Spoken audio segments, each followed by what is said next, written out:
Kokodia. Ejana do. Na mo fenye na be. Yeah, Ofoase, Akyem Ofoase ya. Yeah, contract. Yeah, bani nsu ake. Na say kwan he. Ya ba be ka se kitine na. Esa se sa. Kitine na sa na ma ka. Ya be choko as. Ya, do ka se. Yes we from fast kuma. Ah, ya ba be sa ko Praso. Ya do ma pa na se. Ya wo ka se. Ya do ne do akọ ko FM. Ya do ko empelfo no bia hwe. Wo so se we ko do konfra ko se na wo ka kire.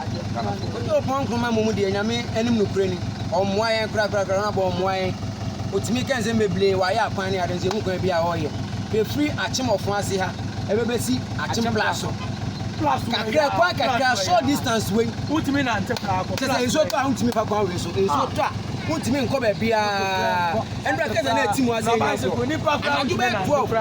Na tata wa se e twen enkofo. So enti na ene tata no enya around de won tinya twen. E ga no peda ba be boy ho.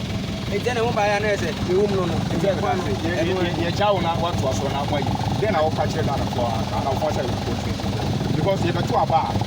Anytime your politicians no matter opportunity. No matter that you talk about movie so. You know for to be a omoye na jama enti then I will catch Ofoase. Say the next election you don't be other one ya.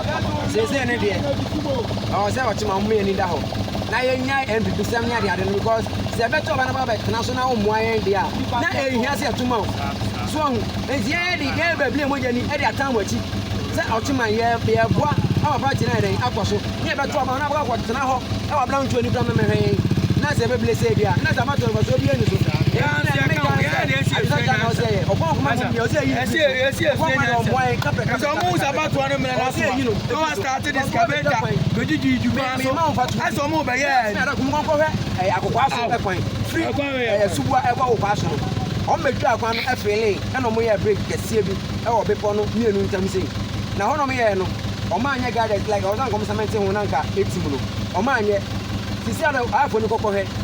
Funny na di ama je de se ya ka fia bi enchen na ho anua no nyina ekọ ama wo se na me anya duma da chi bia se me si ho no enya asem ketu no bon komande o mo ayo bata mu akura ye to ba na no o fere ni me hwehwe kasa o me ya hwe wa se ya man enti ati bozo me se ya dwen because e be fo bi o mo ayo ne ene ye tubu amu me be bo ayin That's it. You know that's it.